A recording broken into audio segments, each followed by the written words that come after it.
14 வருடங்கள் நான் அதை நாகரிகமாக தவிர்த்து போகும்போது நீங்கள் யாரும் அவர் கண்ணியமாக நகர்ந்து போகிறாரு, அந்த பொம்பளை தான் அப்படி பேசிட்டு இருக்குன்னு ஏதாவது சொன்னீங்களா? நீங்கள் பேசுனதுக்கு எங்கள் அம்மாவை எப்படி பேசுகிறாங்கன்னு பற்றியில்ல.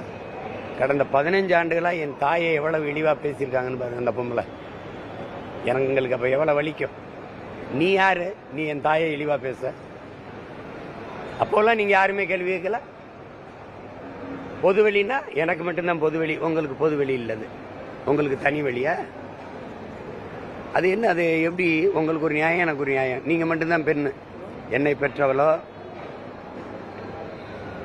எனக்கு உயிர் துணையாக வந்திருக்கிற என் மனைவியோ, என் உடன் பிறந்த சகோதரிகளோ, என் அக்கா தங்கைகளோ, என்னை நம்பி வந்திருக்கிற என் தாய்மார்களோ, என் தங்கைகளோ, என் அக்காக்களோ, அவங்கெல்லாம் பெண்கள் இல்லை. உலகம் பூரா சொந்தம் வச்சிருக்கேன் நான். அவங்க மனநிலையெல்லாம் என்னவா இருந்திருக்கும்? வார்த்தைக்கு வார்த்தை நீங்கள் எப்படி பேச